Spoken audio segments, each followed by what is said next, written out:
Ta manière de regarder la situation sera proportionnelle à la façon dont le ciel va t'exaucer. Comme le peuple d'Israël regardait Goliath comme un obstacle, mais David voyait un petit oiseau. La foi, c'est de minimiser ses problèmes. Donc laisse ces épreuves réveiller la chose de Dieu qui est en toi, comme Goliath a révélé David. Je ne sais pas pour toi, mais la foi, c'est une mentalité. La foi, c'est une folie. La foi, c'est de troubler ses troupes, comme David dans la bataille contre Goliath. L'Éternel est devenu sévère. Plus ton problème monte, plus ton amour pour Dieu doit augmenter.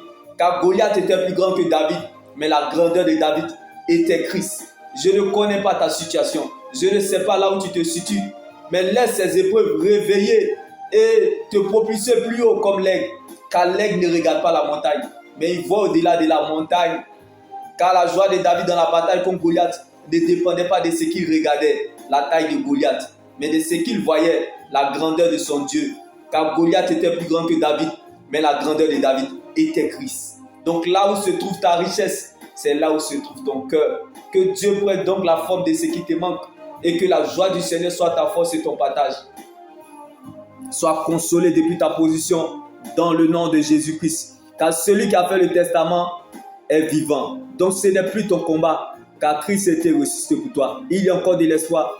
Tant que Jésus vit pour toi, bien-aimé, alors quelle que soit ta position, sois consolé dans le nom de Jésus-Christ, car Dieu n'a pas changé sa position. Donc la parole de Dieu est notre position. Goliath était plus grand que David. Donc l'abondance de nos problèmes révèle que Dieu est avec nous, car c'est Goliath qui a révélé David. Shalom. Goliath était plus grand que David, mais la grandeur de David était Christ. Le chemin n'est pas facile, mais il reste le chemin, car les mauvaises périodes annoncent toujours les bonnes périodes. Les mauvaises nouvelles annoncent toujours les bonnes nouvelles. Pas de nouvelles, 10 bonnes nouvelles. Jésus-Christ de Nazareth est la parole de Dieu, la seule terre solide sur laquelle nous pouvons nous tenir.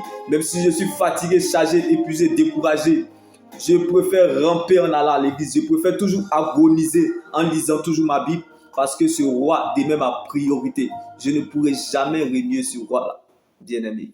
Donc sur la route de la vie éternelle, je peux tomber, trébucher, même les yeux fermés. Mais à cause de la parole de Dieu, je continuerai toujours à avancer vers la direction du ciel, car c'est là ma finalité. Fatigué, mais poursuivant toujours. Le chemin n'est pas facile, mais il reste le chemin.